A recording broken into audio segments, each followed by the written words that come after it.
You are listening to chartingwealth.com for Friday, the 8th of December, 2017. What do we see going on in the market? Well, we see the S&P 500 up for the day on Thursday, 0.30%.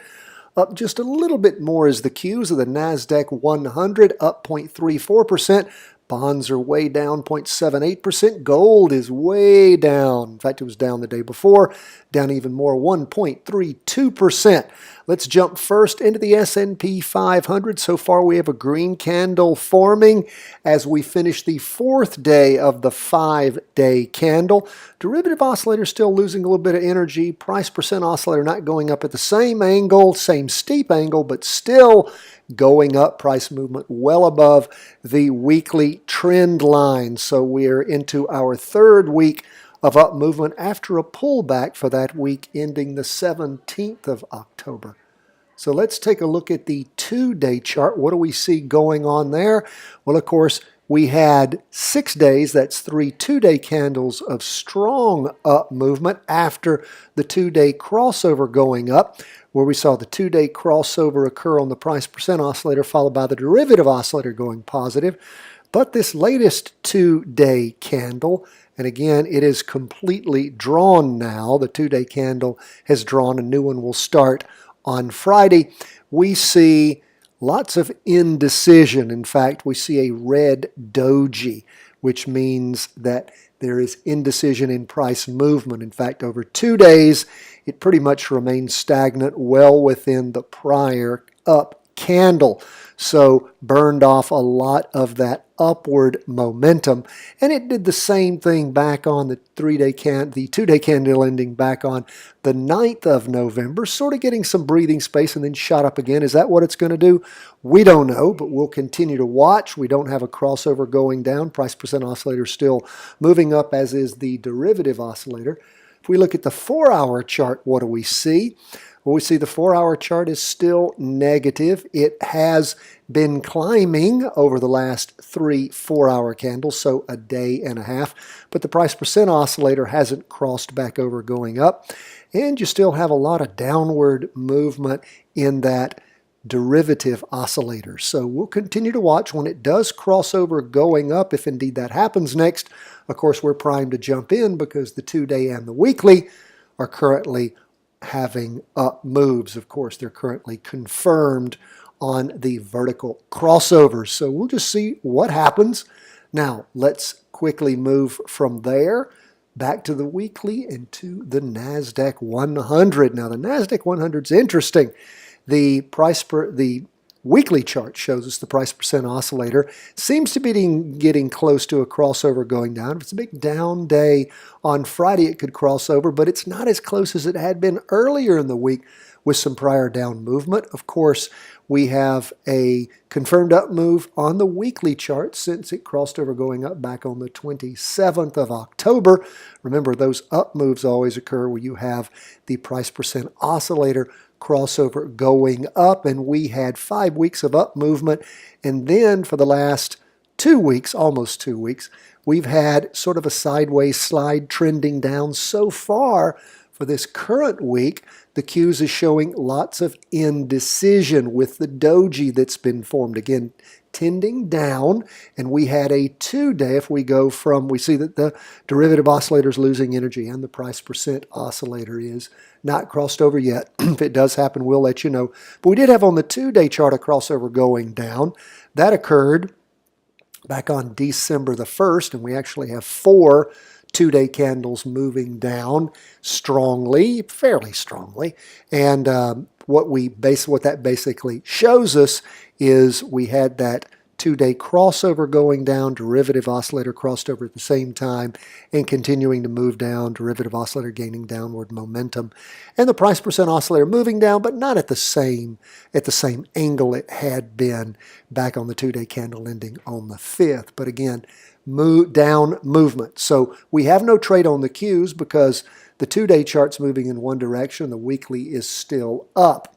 If we look a little deeper into the 4-hour chart, what do we see? Well, of course, it has been moving up just like the S&P 500 over the last day and a half, and has actually penetrated the 2-day downward trend line. Hasn't crossed over yet on the price percent oscillator. Derivative oscillators losing downward momentum. We'll continue to watch and just see what shakes out on the Qs. Nothing yet. So let's keep moving through these charts. Which way are the stocks going to go? Are they going to go down? Are they going to go up? We just don't know. Could just be taking a breather, getting ready to move up again, or could be losing that momentum, getting ready to roll over hard. Remember, we're not forecasters, we're trend followers, and when that trend's set, we'll follow it. What do we see going on TLT? Of course, we had some great up movement over the past week after we had the weekly vertical crossover on the week ending Friday the 1st of December. So far, we have a green up candle, but a huge wick on top. That means that some of that up movement has been pared back, particularly with the down day on Thursday. 0.78% derivative oscillators continuing to gain energy, and the price percent oscillators continuing to move up on that weekly chart. Let's look at the 2-day dive a little deeper. It's gone basically flat on the price percent oscillator, and the derivative oscillators lost some energy. However, the latest 2-day candle is an up candle. It does have that wick constituting where some of that lost price went. But again, that long wick on top, no wick on the bottom though.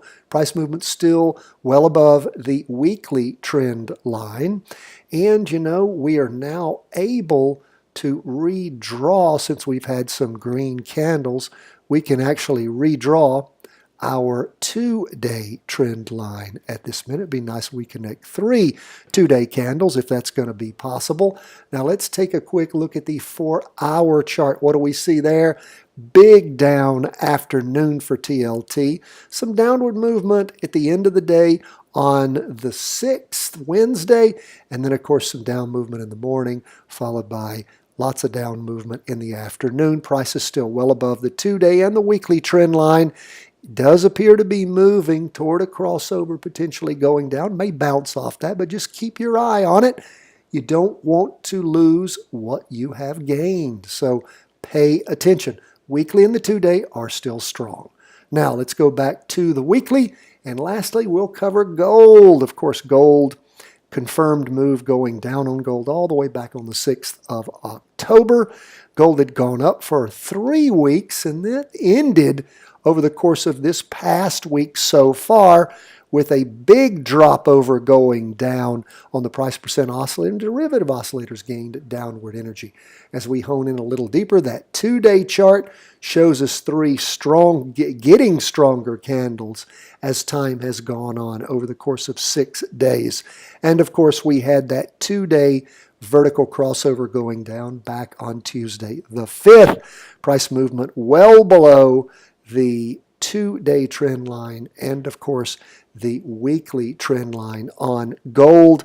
Huge derivative oscillator move down and the price percent oscillator just jamming down. Now as we look at the 4-hour chart, looking so much prettier, isn't it? It finally blew through that 120 or so level that it had been holding at, it bouncing off. And man, did it drop. Remember what we told you yesterday?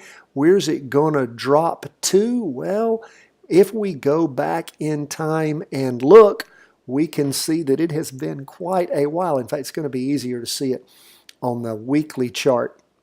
And you can see that it dropped as low as 108. It could hold up, though, somewhere around 116 possibly. But again, price movement has jammed down. Yeah, it's hit 116 over the last year. So that might be, or one high 115, 116. So it may very well drop that low. So again, continue to keep your eye on gold. 4-hour chart started working again, my friends. Again, don't hold your breath as we get closer and closer to December 15. That's when it traditionally stops working real well, although it really stopped a little earlier when we had some sideways sliding and then started up again with this last drop. And again, it's nice when the 4-hour chart is moving in the same direction as the 2-day and the weekly. And of course, what do you do, those of you who are new to what we're talking about, when you hear us talking about making money when a commodity like gold or an index like the S&P 500 or treasuries like at TLT are going down? Well, that's called shorting. That is called either buying a put, practicing buying put options, or buying the inverse fund. Most of the funds that we deal with, like SH, Sierra Hotel, that is the inverse of the S&P 500. So again, some of these funds have inverse funds that are liquid, others really don't. Might make more sense to either just pull out and wait till they bottom out, get back in and write them up, or which is always a thing you can do if you want to be super conservative, or potentially buy a put, an option that goes up in value as the underlying security goes down. Folks, that's where we are at the end of the day on Thursday as we go into the last day of this first week in December. Hope you're preparing for the Christmas and Hanukkah holidays. God bless you all. Thanks so much for being with us. You have questions, problems, concerns, write us cw@chartingwealth.com. If you want to have everything we have to offer for free, you go to chartingwealth.com and you subscribe to our daily market review. With that, you will get the link to our How to Read a Stock Chart video, the PDFs for our daily market worksheet that you fill out every day. But over the course of the day, over the course of the weekend for Monday, that's when you fill out the weekly market review. Both are just one-pagers. Instructions are provided there at the website under training on how to fill those out. We show you real-life ones that I filled out myself. And of course, we have the trade worksheets that is available for every practice trade you do. This helps you build up what we call your trader diary so that you've got long-standing records on what's worked and what hasn't worked. You will find that to be invaluable and can actually be worth its weight in gold. And of course, we also have the layout that we use at freestockcharts.com and how to use that, utilize it, sign up for it, make it work. And again, freestockcharts.com. The operative word there is free. God bless, my friends. All the best from the entire team here at Charting Wealth World Headquarters.